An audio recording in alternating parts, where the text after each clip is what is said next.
They were just playing harder than us. They came out and they were ready to play, and we didn't bring the same intensity that we brought in the first half.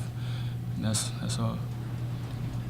Justin, a packed house tonight is the highest attendance since 2012 in this building. What does that do for you guys as a team? The fans really helped us today. They were loud. They brought a lot of energy for us. It was really great to see all them in the stands. Wish we could have got a win for them, of course, but I hope they keep coming.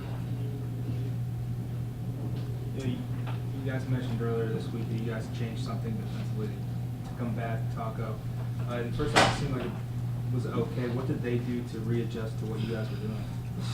I don't really know. I mean, it just seemed like they were playing harder than we were. They wanted it more at certain times, and it can't be that way if we want to be the best teams in this conference. We want to be one of the best teams in the conference. So we just got to keep playing harder. We got to play better than we are right now. All right. I think first and foremost, just me personally, but also our team, just very, very appreciative. The first group of the students that came out tonight, unbelievable turnout by them. Greatly appreciate that, and you can see what an unbelievable environment they create for us. Led by a lot of our players, peers, other athletes and so forth, but the general students as well. It was fantastic, and then the rest of the crowd as well was great. It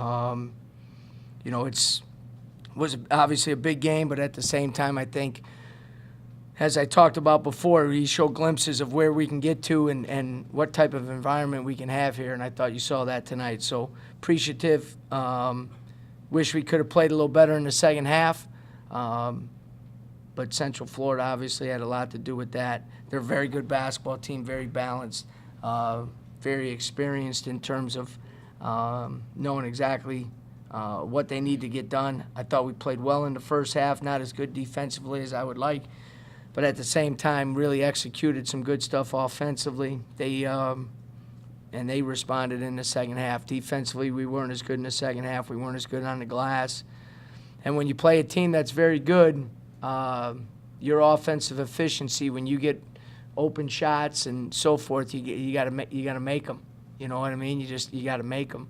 And in the second half, a little bit to their credit, but we missed some pretty good looks too. So, we had a tough stretch now playing the 4 games against 3 out of the top 4 teams in the league, and lost 1 in overtime. Didn't compete as well as we should down in Orlando. Did a much better job today, and so we just gotta get a day off and get back to work and get ready to go on the road and play UConn on Sunday. As far as this program has come since last season, is it tonight kind of an indication of what the work that needs to still be done here? Oh yeah, we got a long way to go. To get better every single day. It's one, it's a daily process. 2, it's slow. And 3, it's hard. And the challenge is you got to be, I just saw a thing. You got to be relentless in it every day, and you got to be able to keep doing it when you don't see the tangible results, because you do it every day. You don't see it on a daily basis. You got to look back. If our team 3 months ago would have played this team tonight, we would have not been able to compete with them. So we've improved. At the same time, we got a long way to go. We got a long way to go.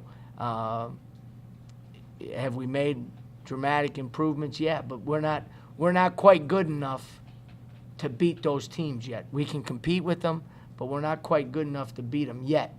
And the key word in our program is yet. Coach, We'll get there. What do you have to do to compete with the top 4 teams? You said improvement. What improvements need to be made? Well, you got to take care of the ball better. We got to shoot better from the free throw line. You can't have some. We got to rebound the ball better like tonight. And again, it's never one thing. You know what I mean? What you do is you get good enough to compete, and then you get good enough to beat them every once in a while. And then when you're really good, you're beating them on a consistent basis. And the consistency part is a big step in that. And, you know, sometimes there's no better teacher than experience. We don't have a lot of that, especially in comparison to Central Florida. But at the same time, you know, you got to give them credit. They got to the free throw line 29 times. We're one of the best at getting to the free throw line more than our opponent, and we didn't do that tonight. You know, our goal is to hold teams of under 42% from the field. We've done a very good job of that all year long. We didn't do that tonight. Our goal is to be +5 on the glass. We didn't do that tonight.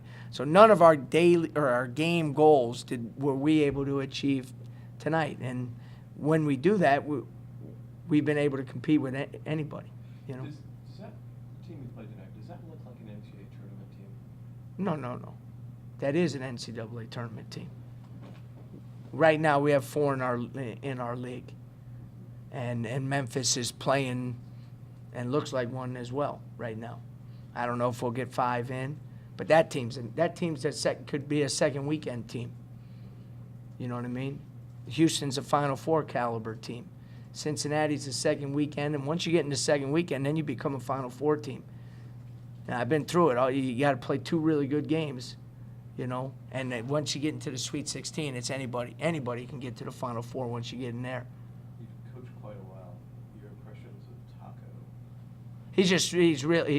He's hard to guard. You got to scheme offensively against him, and I thought we did a very good job of that. And one positive coming out, I think our big guys and us as coaches now, I think we can stretch the court a little bit more. I have a little more comfort level with our 5 men shooting a little bit further out. I thought they did a great job. One thing is, he's really hard to officiate. So what was your plan going into the game to deal with Taco? We just needed to fight him at every chance that we could get, and I thought our guys did a pretty good job of that. You can't go in and say, okay, you're going to front him, because then they're going to play over the top, or you're going to play behind, and he's going to get you so buried you can't guard him.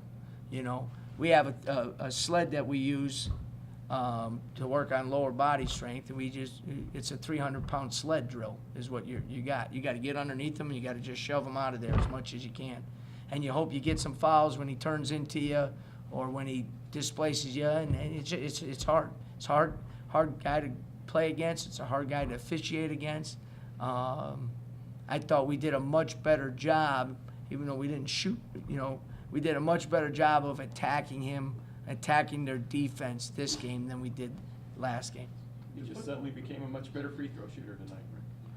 Yeah, no, you know, here's the thing. So, I mean, you guys are getting to know me. You give him credit. I guarantee that guy's worked his ass off at the free throw line. You give him credit. That's not luck. I've known that kid. I recruited him at Georgia Tech when he was a junior in high school. He's an unbelievable kid, and he's a hard-working kid. And he doesn't probably get the credit he deserves because you just think about how big he is. You know what I mean? Physics-wise, I don't know how that ball goes in. But obviously he's worked on it. But Jamal Wilkes, how did his jump shot go in? For you old guys out there, you young guys don't even know who the hell he is. You know what I mean? But I mean, that's you got to give him credit. I said it after that. He's a much improved player. Why? He's in better condition, so he can play longer. He's stronger. He catches the ball better, and he moves better. And now he can make just enough free throws where you can't just. And the thing I said, somebody says, well, you foul him every game, every time. Well, the problem is if you do that, now you're in the bonus so early. Every time Taylor drives, now he goes to the free throw line, and he's an 80% free throw shooter. You know what I mean? So you can't do that either. The football teams, the football programs have kind of forged this rivalry. This is going to be a hell of a rivalry. What tells you that? Because the two coaches have an unbelievable amount of respect for each other. They do it the right way. He's going to get good players that play hard. We're going to get good players that play hard. So it's going to be great. You know what I mean? And he's an unbelievable guy. Johnny is. So I want them to be successful. You know, we'll battle on the recruiting trail, and twice a year, or maybe 3 times a year, we'll try to beat the hell out of each other. You know what I mean? And that's when you have a good rivalry where there's the respect there as much as the competitiveness. You guys, you mentioned stretching the floor earlier, and Antoon did a really good job of that, I think, with the 2 3-pointers. Yep. And so did Michael. Yep. Can you talk about what those guys were able to do in stretching the floor a little bit? Yeah, I give them credit. They put, they put in a lot of work, and they were aggressive to shoot. There was no hesitation, which was good. So I think we got to be comfortable with that down the road, in terms of that being a option in what we're doing. And I thought we really shared the ball well in the first half. We had that ball moving, pretty good. So, we got to have some guys, in this league at this level, you can't have just 2 or 3 guys play good. You got to have more guys play better. Coach, what did UCF do in that first stretch of the second half that you couldn't keep up with? Dawkins got loose twice. We had 2 missed coverages that gave up 3s on that. 1 3 by Taylor. And we missed some shots, and they put us defensively on our heels. So now a 3-point game gets up to 12 or 10. And when you do that now you're always kind of battling uphill, and now every offensive possession becomes so important. Everyone becomes big. And you can't give them any second shots, and we did that in the second half. We gave up an offensive rebound on the free throw, which, as I said many times, as you guys know, in our program, that's like a mortal sin, and we work on it, but we gotta get more consistent in some of those things. Would you say that stretch was the difference in the game? Yeah, no question about it, no doubt about it. Yep. Sorry. If That's you look okay. up, and this was the first highest attendance in this building since 2012. What does that do for your guys, and increase the student section as well? Well, first, and I should have said it early, you got to give a ton of credit to our marketing department. They've been beating the trails. They've been out there working their tail off. One, we have a better product to sell. 2, we got good guys that are they're in class, they're walking around campus and stuff like that, and they're good guys, so that helps. But like I said, hopefully it's a glimpse of where we can get to as we continue to grow and build our program, and hopefully that will be a nightly occurrence. You know what I mean? When I envision the program that we're going to build here, I see that. I see, those type of crowds on a nightly basis. Is it almost kind of like a culture change, would you say? Just in terms of the whole university? Yeah, and I'm always careful when I talk about cultural changes or cultural shifts, because then, people sometimes get the idea that the old culture was no good. I'm not here to, I can't worry about that, you know what I mean? But there is a culture that we want to create. I'm not saying that's better. There's a lot of different ways to win. There's a lot of different ways to build a program. We have a clear vision of how we want to do that. And I think the best thing for me is from the administration, from the president to the athletic director to our marketing, everybody's on board with that vision, and that's how you do it. Because what you have to do, you have to have things in place before you get really good. You know what I mean? And no one thought we were going to be any good.